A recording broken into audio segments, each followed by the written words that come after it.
All right, welcome back, everybody.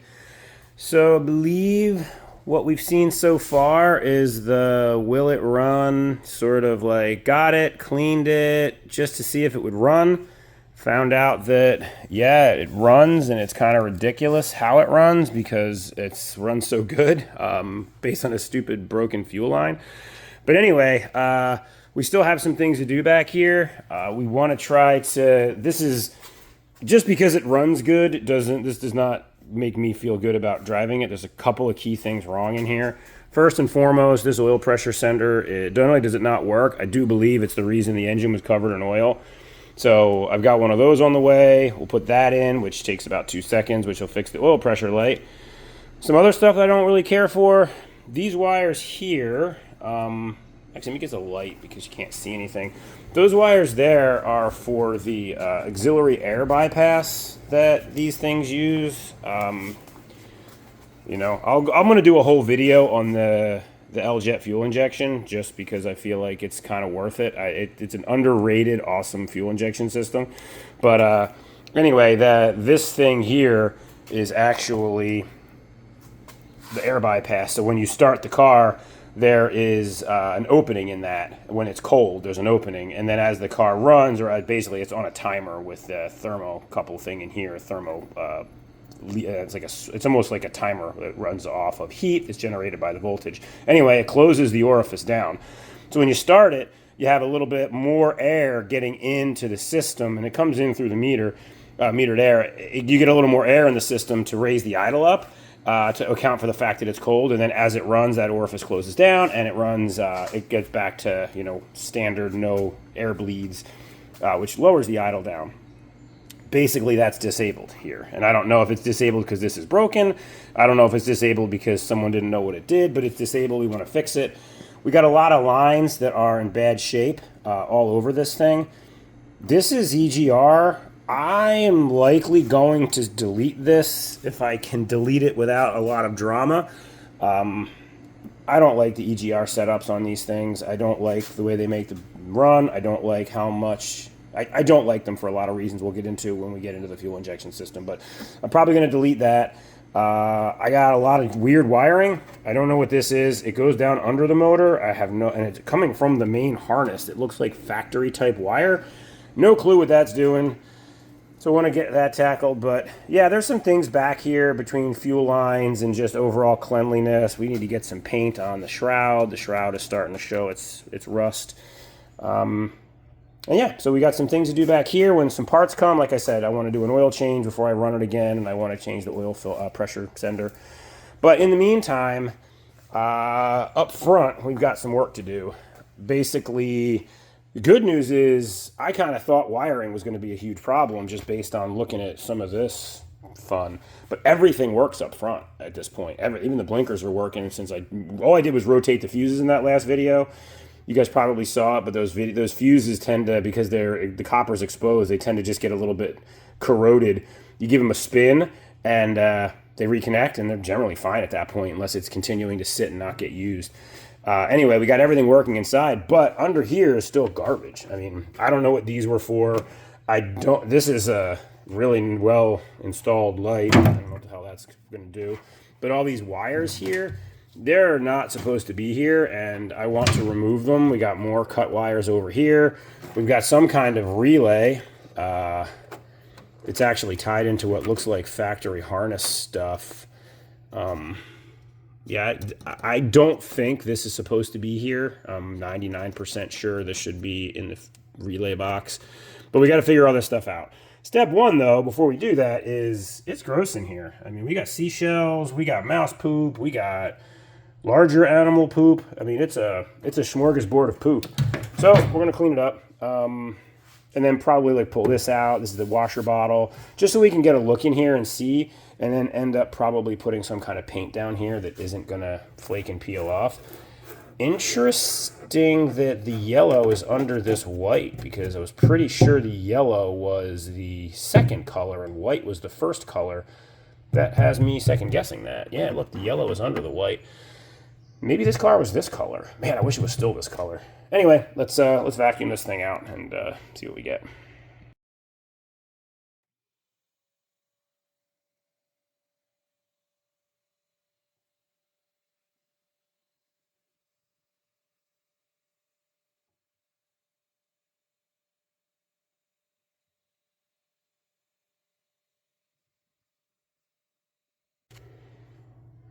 Okay, so cleaner, obviously not clean, but I want to start to pull some of this crap out. I'm going to get the, yeah, it was like a factory connector. What was this? It can't be washer because there's another one over here.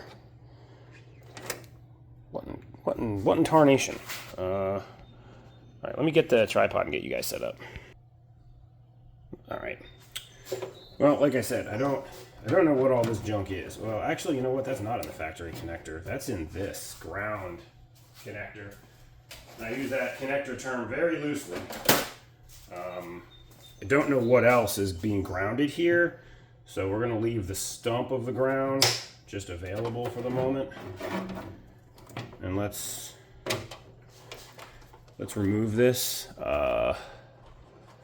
Man, I hate when it goes back up inside. All right, so we're going to need to, let's cut it here.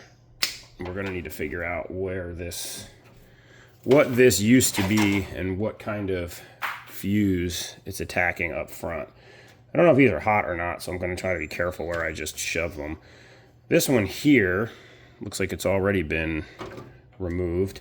Here we have our friend the weird light. I don't know if you guys can see that. Yeah, this wire here. Yeah, there we go. Get up in here. Come here, little tripod. There we go. Yeah, this one here is just more nonsense. That's just... See ya. Up in here, we have another ground, and then another white wire. And then this is going to this relay here. I don't know what it's going to over on this side. Like I said, I don't think this relay is factory fresh. Can you guys even see the relay? Yeah, you can kind of see it. It's over there on the side. I've learned from other videos that people don't enjoy wiring like I do, so I'm not going to probably show a lot of this stuff. I just don't want to. I don't want to show content that people don't like. You know, I think if you are restoring a Beetle, you know, there's probably some value to some of this, you know, wiring stuff, but not this part. I'm literally just taking the time to remove someone else's mistakes. Not that this is a mistake. It is missing the part that goes up here, though. So I'm just trying to get a handle on what everything's doing up here so that I know when I come in here to work on stuff, I know what I'm working on. This is going up underneath, so let's just track that for a minute. I think I can bring you guys along for that. All right, so let me grab it.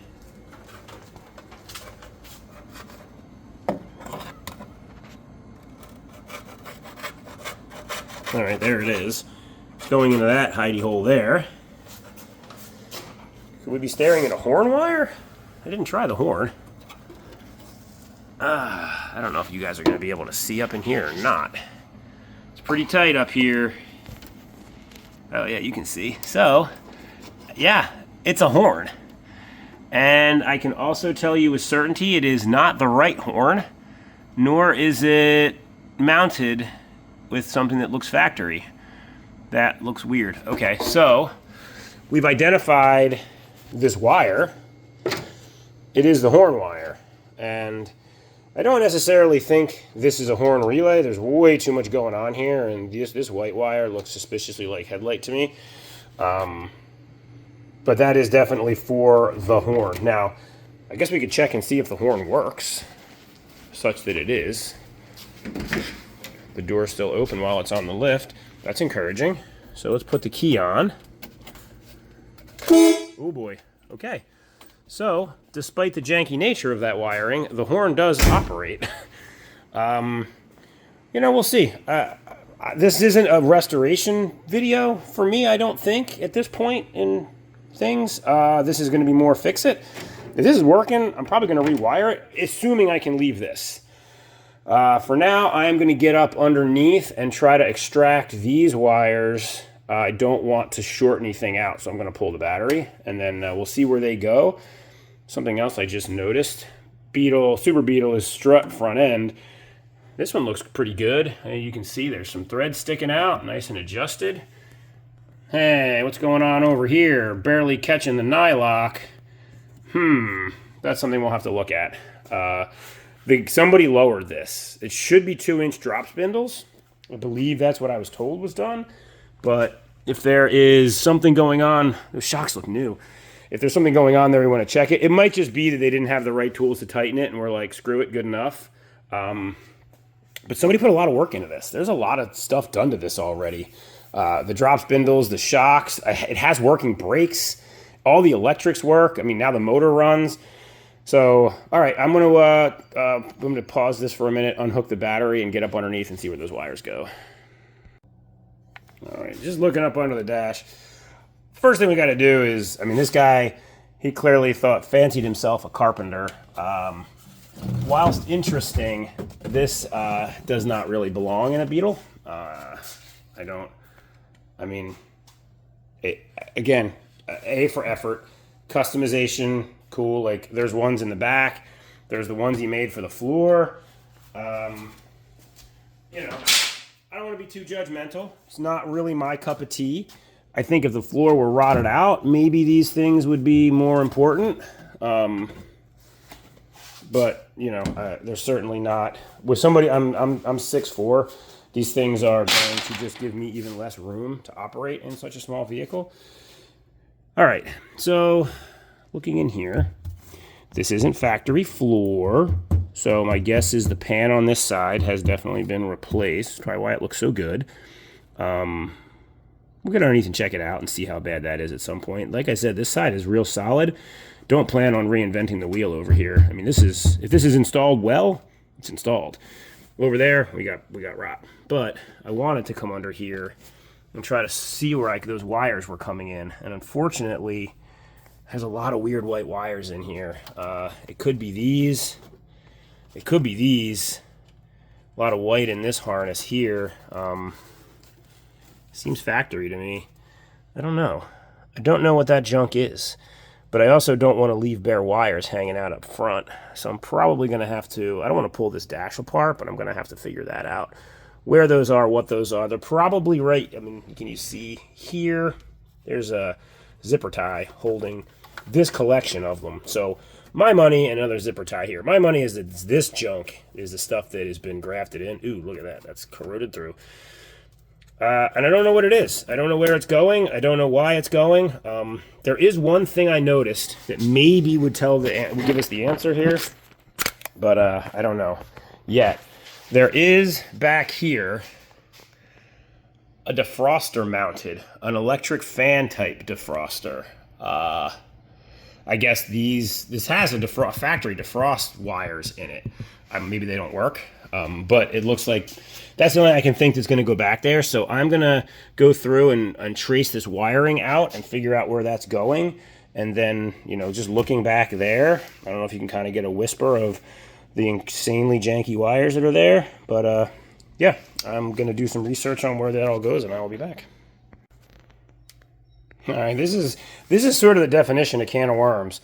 We started off with just a couple of weird wires up there. Like, let's go see where they are. And oh, look, maybe they're right here. Maybe they're part of a defroster or something. Well, I got the seat forward. Don't have the little catch here, but that's okay. And we find aftermarket speakers in a piece of wood paneling.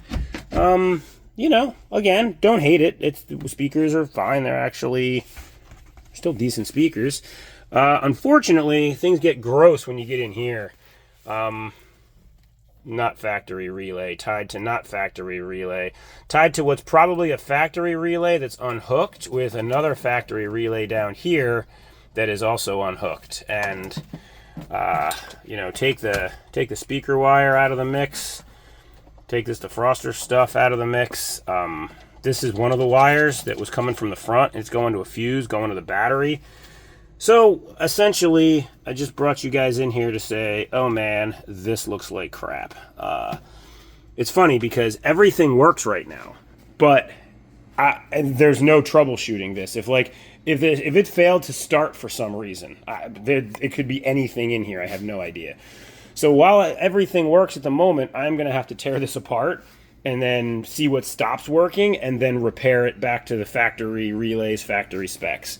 So that's where we're at with that. I don't know about filming it. I mean, I guess we'll see as people comment. I don't get the sense that a lot of people like the wiring videos. And I'm not saying I don't understand it. I kind of understand it. Not everybody likes wiring. And this isn't going to help you fix your car watching me tear this apart, right? Like, you're just going to be like, yeah, that's great. That was junk on your car, but mine's different.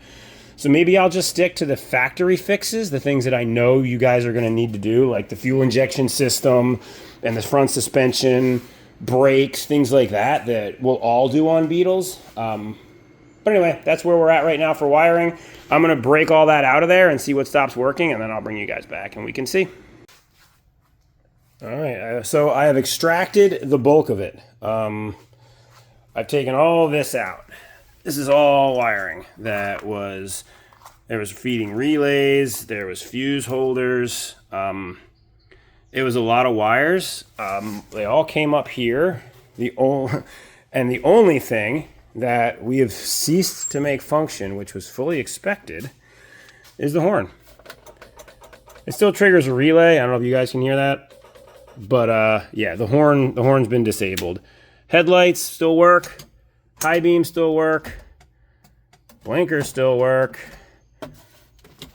Hazards still work. And does it still run? It'd be nice if I had the key turned all the way. And it still runs. So, yeah.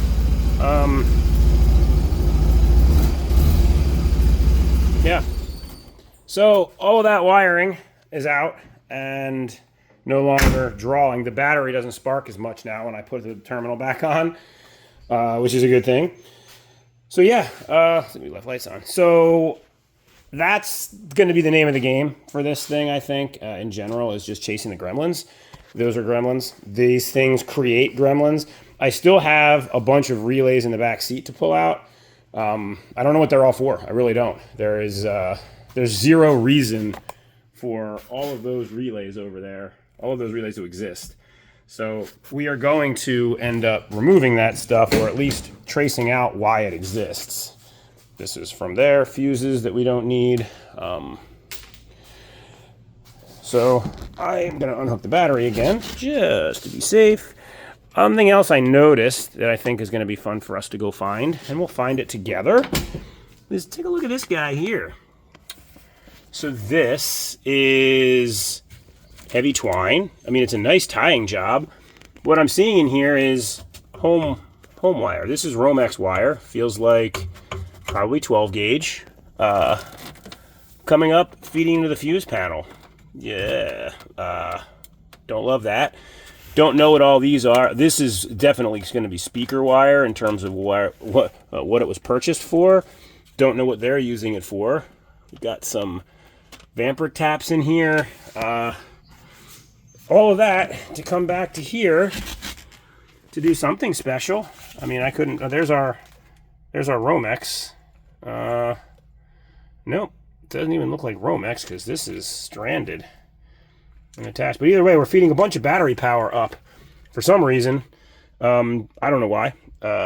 Speaker wire looks like it's going back here to the speakers. Maybe there was an amp. That's what I'm starting to think, folks, is that somebody had an amp in this thing that was meant to really drive those speakers. Thing is, I haven't seen where that amp would live yet. My guess is if I follow the yellow brick Romex looking wire here, I'm gonna find it. There's the face for the radio. Right now, my best guess where that amp lives is gonna be inside here. But I don't love that if it's the case, because in here is sealed because of the cowl and stuff. So I don't know. We'll find it together. We'll locate it, and yeah, we'll keep plugging away here. I think one of the things I'm going to do as well is I'm going to pull these hinges out because they are destroyed, and I want to try to get the hinges working again so that we can actually open and close the hood when we get it back on. But anyway, that's it for wiring. I'll be back when I get the parts for the engine, and we'll start to get that thing oil changed, oil pressure sender fixed, and running reliably, and hopefully long term we'll take this thing for a drive. Okay, so we know we have a bad oil pressure sensor.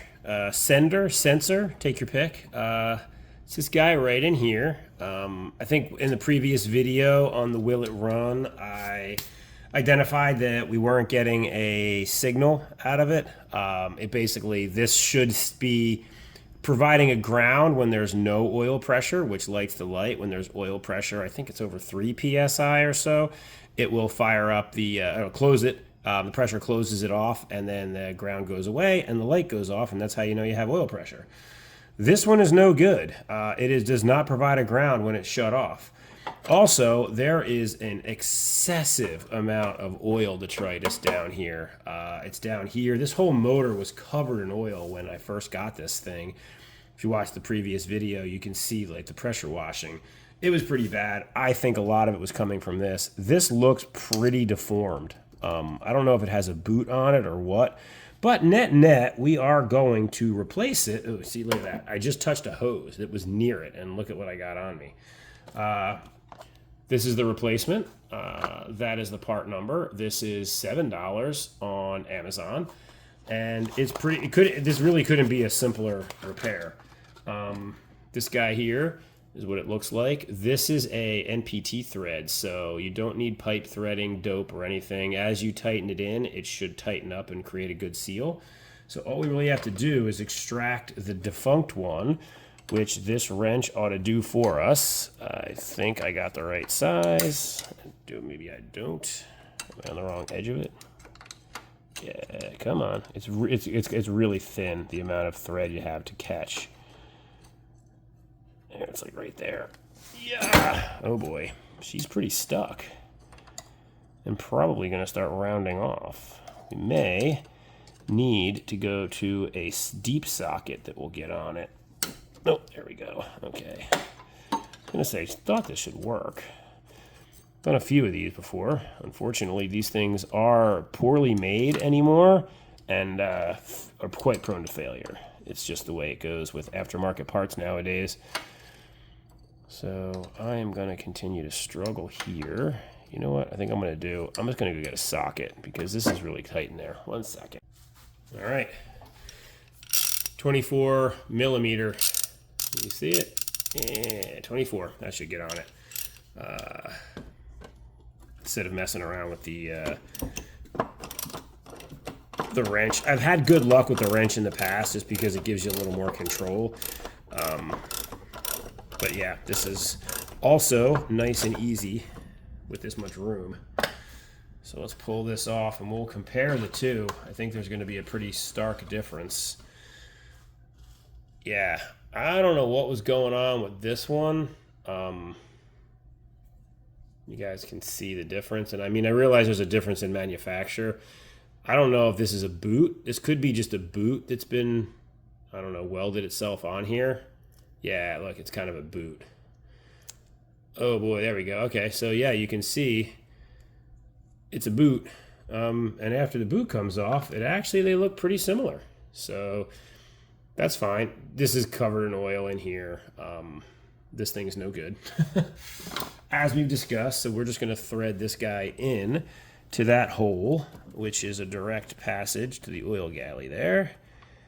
And continue to get oil all over my hands doing this most simple of jobs. It's just crazy how dirty this is. This does not have to be crazy over tightened. Easy, you think like, oh, tighter's got to be better, I don't want it to leak. If you snap it off, you're just going to hate everything about your life, because getting the carcass back out of that hole means maybe you could drill it, probably pulling the engine out to get that out of there. So you just want it tight. You don't want it over tight. And I wish I could give you a torque spec. There probably is one. I got a pretty long wrench on here, so I'm just going until I feel like I've got good tension. I would rather tighten it a little more than, because it's leaking, than have it snap off. So that ought to be all that takes to fix. Let's get the wire plugged back in. I'll take you guys out of the stand here. Let's get the wire back on, which I just left over here somewhere. There it is. So we will plug that in. It does not want to focus on it. I don't know why it really matters that much, how much you guys see that. And there it is. So if that's going to fix that part of the problem, when I go up and try to start this thing, when we're just turning the key on, we should have an oil pressure light lit up. So let's hook the battery up. Since we're not leaving this battery hooked up anymore, for obvious reasons, with the battery drain, the weird wiring we pulled out of this thing. And then, let's see, if we turn the key on, we should have a charge light, and now we should have an oil pressure light. And we do. Oil pressure light is lit. If we fire it up, that should go out. And it goes out. Okay. So that's fixed. We have oil pressure. We have a working oil pressure sender. The next thing I'd kind of like to figure out, as silly as it may or may not be, is that it's not charging. Or if it is charging, the charge light doesn't work. Now, there is some pretty questionable wiring under here on the generator, or in this case, an alternator. But there's also, this should be the regulator for this. So when Volkswagen went from generator to alternator, they had the first iteration had an external regulator that used to sit up underneath the seat. This should be fully internally regulated, which means if it's not charging, this whole unit's just sporked. But I don't know if you guys remember, if you watch the Will It Run, there is some pretty questionable wiring going on up there. So I think what we'll do is we'll fire it up, we'll check out battery voltage just to make sure we don't have a problem with the light. Like if it's charging and the light's just not going off, it's a different fix than if it's not charging at all. I keep running this thing into the belt. Okay. So let's do that. Let's fire it up with the tester and we'll see what we get. And if there's no battery voltage, we'll go from there. One moment while I get the tester out. All right. So, show you guys what I got set up. Walking around this thing a lot. Apologies. So we got the meter set up. 12.73 battery voltage. Just have them on there. We are going to fire this thing up and see what we get from a charge perspective. This thing is only starts about half the time on that key. Oh man. I think it's got a bad ignition switch. There we go. And no, we are in fact not charging.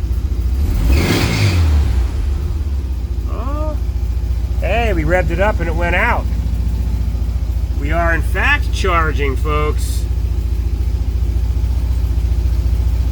Wow, charging good too. All right, I don't want to smoke myself out in here with fumes. I got the garage door closed. Okay, so the reason it wasn't charging is this generator requires a little bit of RPM to fully excite. We gave it that, and I don't know if you guys heard real quick, it started squealing when I revved it up. The belt must be loose because as soon as it started charging, it put tension on the belt, and that was not tight enough. We can verify that real quick. Oh, yeah. Yeah, the belt's a little loose, guys. A little loose. Okay. So, next steps. There's